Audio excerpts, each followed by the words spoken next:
I used to believe high-value people were the loudest in the room, the flashiest, the ones flaunting the most followers or the fattest bank accounts. I couldn't have been more wrong.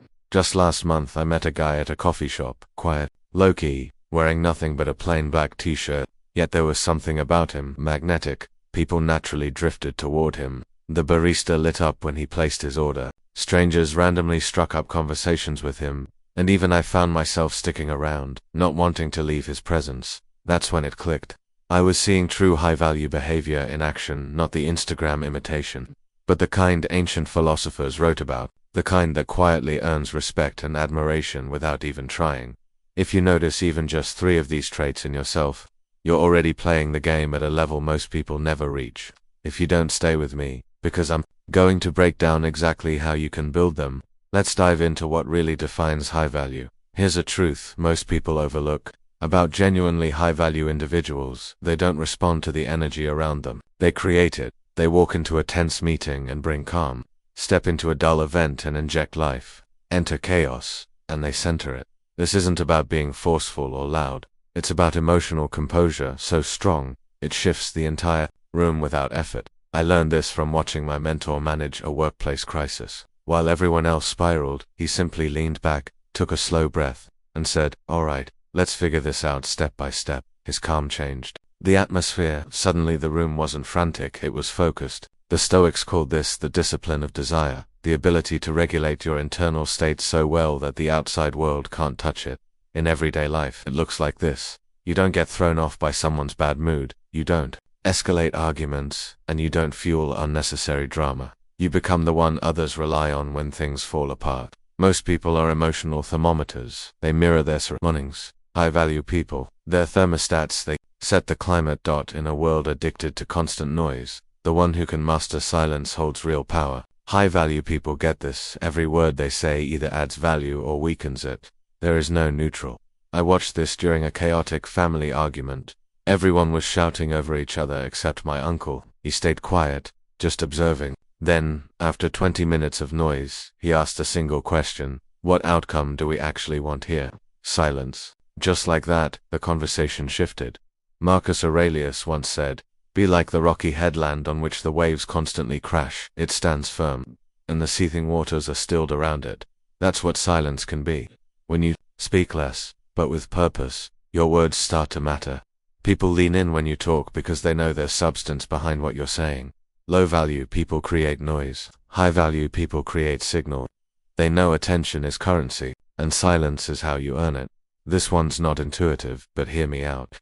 High-value people don't run from pain, they use it. While most see discomfort as something to escape, high-value individuals treat it as feedback and fuel. I used to work with a woman who went through hell: a brutal divorce, lost her business, had a major health scare. Life came for her hard, but instead of playing the victim, she leaned into it all. She'd say, "Every time life knocks me down, I get up knowing something I didn't know before." That's productive suffering. The Stoics had a word for it: amor fati, love of fate. It means not just accepting what happens to you, but embracing it as part of your path. When you build that kind of resilience, people feel it. You become someone they trust in hard times, not because you're invincible, but because you're unshakable. Here's where most people get it backwards about confidence. They think high-value people just don't care what anyone thinks. Wrong. They do care, they've just decided who gets a say. Themselves. Not from a place of arrogance, but deep self-grounding. They know their values, their standards, and they live by them. I have a friend who turned down a huge promotion because it compromised his integrity. Everyone thought he was nuts. More money, more status, better title. Why say no? His response floored me. "I'd rather be unemployed and respect myself than work a job that makes me someone I don't recognize." Epictetus, a man who was literally a slave, understood this better than most free men. No one can harm you without your consent. High-value individuals don't measure success by society's standards. They check in with one question: am I aligned with my own values? Not what will they think. The moment you stop chasing approval, your energy shifts. People can feel when your confidence is real, not performative. This is one of the most misunderstood Stoic concepts, and one of the most powerful. It's not about being detached or careless. It's about choosing what and who deserves your energy. I learned this lesson the hard way. I used to get worked up about everything: politics, strangers, bad decisions, gossip. I was constantly drained. Then I met someone who had mastered this mindset. Stuck in traffic, he'd shrug and listen to a podcast. Dealt with rude customer service.com, focused on solving it. People trash talking him, he wouldn't even acknowledge it. I only have so much energy, he told me. I'm going to spend it where it actually matters. Here's something almost nobody talks about. Real high-value people elevate those around them. After time spent with them, others feel more capable, more alive, more connected to their own potential. This isn't about giving pep talks or being a guru. It's just living with such clarity and integrity that others feel inspired to rise to your level. I have a mentor who does this effortlessly. Every conversation leaves me wanting to think deeper, work smarter, and be better.